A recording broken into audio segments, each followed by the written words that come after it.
Il y a quelques semaines encore, Donald Trump et Kim Jong-un se traitaient de vieux débris séniles, de petits hommes fusés. Comment vous expliquez ce revirement de la part de Donald Trump? Parce qu'on peut dire qu'au final, sa stratégie finalement agressive vis-à-vis de la Corée du Nord, de la mettre vraiment au banc de la communauté internationale, a fonctionné?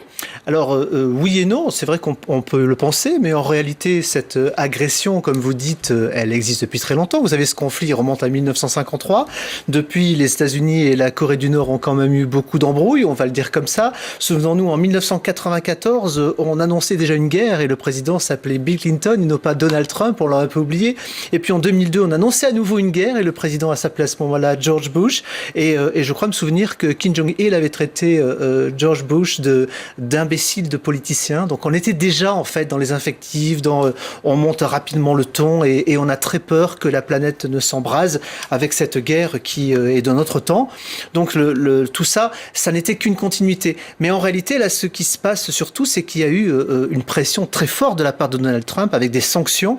Et je crois que c'est plutôt ça qui a fonctionné, même si certains experts aujourd'hui disent que non. Mais je crois que l'isolement de Kim Jong-un est réel. Dans cette histoire, tout le monde a y gagné de ce rapprochement entre les États-Unis et la Corée du Nord, même la Russie, même la Chine.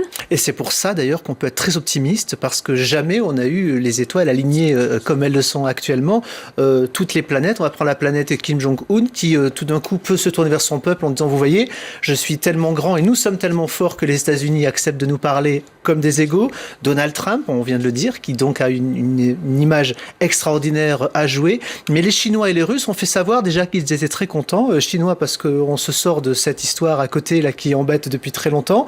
Et les Russes pour la même raison en réalité, donc puisqu'ils ont une frontière aussi, un petit bout de frontière pour eux commune avec la Corée du Nord. Donc tout le monde effectivement a y gagné et tout le monde va essayer de jouer le jeu. Mais ça ne veut pas dire que ça va fonctionner pour autant. Il faut rester prudent. Et Donald Trump n'a pas voulu jouer les naïfs et l'a annoncé par un tweet. Les sanctions sont toujours là. Nous continuons à mettre la pression. Mais Kim Jong-un fait beaucoup de signes puisqu'il a même annoncé qu'il gelait son programme dès maintenant. Donc pourquoi ne pas y croire?